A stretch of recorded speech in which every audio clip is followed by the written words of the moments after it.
I'm excited. I'm going to tell you why I'm excited. I have another story, but this is for the children.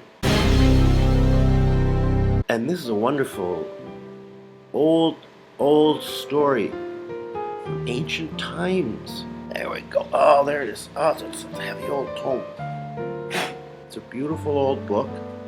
It goes way back to the 1600s, children. Honestly, it was written by one of the first known Merkleys, Utka von Schmetterling Merkel. Oh my goodness, a little bit of blood on that.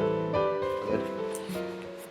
Utka Schmetterling Merkel met her untimely death around 1673. She was hit by a rutabaga truck. She was also burned at the stake for witchcraft. Anyway, she left this wonderful old, put the handle up very carefully, old book of short stories for children. And this, the one I've chosen tonight, children, pay attention. The one I've chosen for tonight is Bobby and the Giant Turnip.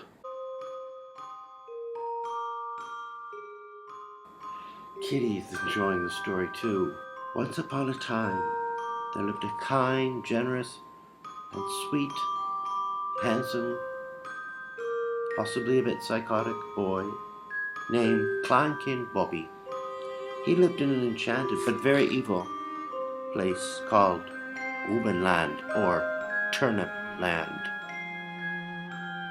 He lived there with his father, Großrubab von Merkel, his evil but very beautiful mother, Hexen Rubenliebe von Merkel, and his three evil sisters, Michelle, Sharon, and Oberkleinkind Emilia Gina, die Waschmaschine.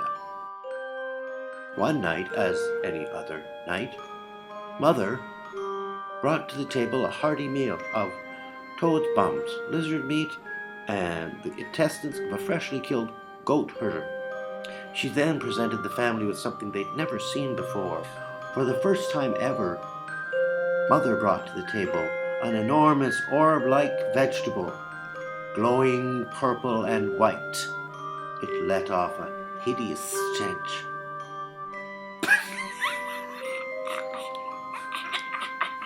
It gave off a hideous stench that killed two sparrows and a small dog that were passing by the house. It traveled throughout the village. It killed children in a small school. An old man sneezed so hard his hairpiece fell off and his liver came out his nose. It was then that his mother, Hexen Rubenliebe von Merkel, placed before the boy what was called in those days a shitload of rutabaga.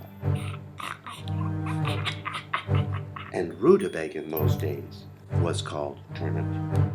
Eat of the delicious turnip, cackled Hexen Rubenliebe von Merkel. Poor Kleinkind Bobby was so frightened. Poor Kleinkind Bobby.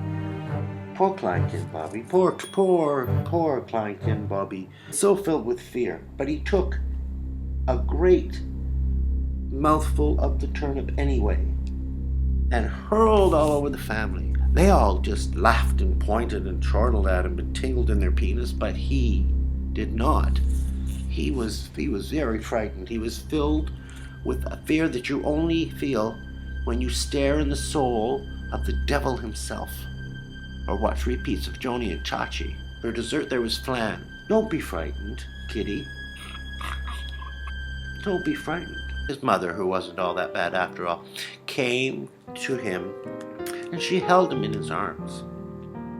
She held him, she rocked him, and she said, "Poor innocent Kleinkind Bobby, there will be times in life when you are presented with things that are difficult to swallow, but I want you to be very brave. I want you, in fact, to be so brave that you take great heaping helpings of these things in life that are hard to swallow.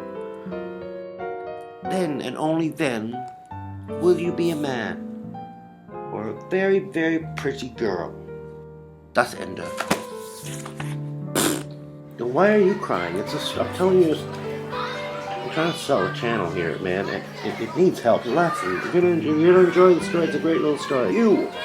I'm sick of you picking your nose. Hey, you stop crying. Get them some Oreos and milk to cook. What do they like nowadays? Kelp or something. Not kelp, I'm thinking of the kale. Just give them a kale smoothie. Whatever the kids are doing nowadays. Bartender did this for us. We peeled a banana and we watched the monkeys come down to come take that. Pretty close up pictures of some monkeys.